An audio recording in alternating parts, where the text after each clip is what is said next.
not everything has to be centred around language. We've thought about music.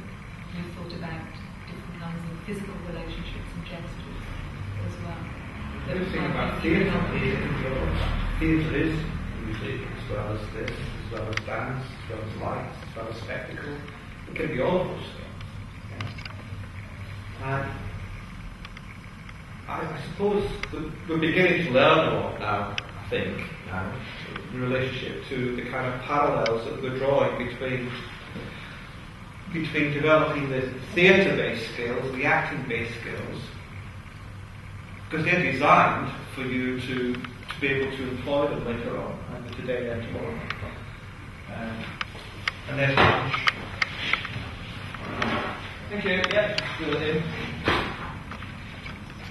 Do we need to get some of the time for it? Shall I sign for it, Craig? I can write Mickey Mouse on it. So there's that, but there's also the parallels that exist between, and the learning that you can gain from engaging in that kind of inquiry to use researchers in your own methodology, because there's a lot there to inform that.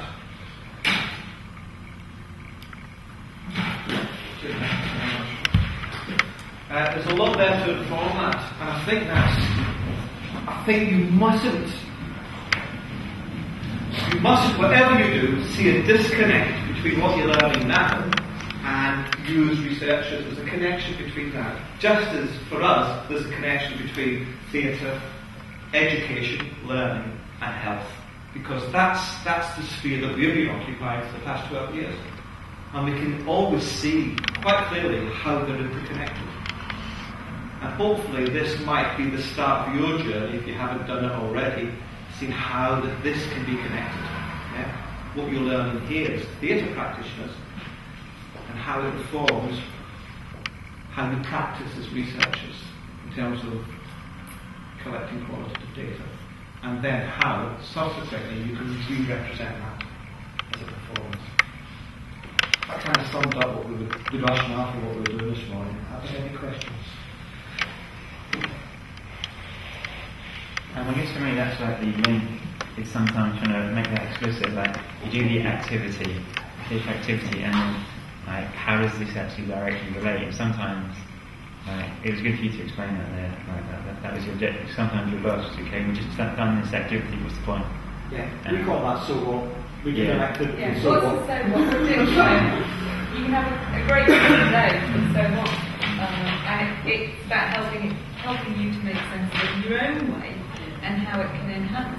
So there isn't, I mean, the kind of exercises that you've been doing this morning, given the kind of challenging timescale we're in as well, we would explore that while we're analysing our data. We would use these exercises to play with it, and it may be that you never use what you've done, but actually you can have those moments of clarity around, yes, that's what I felt at that moment when I was watching this, or maybe that's what that person felt when they were telling me this story. It's actually quite, there's something else going on. Pointing out and sharpening the skills, because this conversation you had and the time that you spent engaged in that improvisation, there were key moments that you could identify, that you could say, this is what we could extract.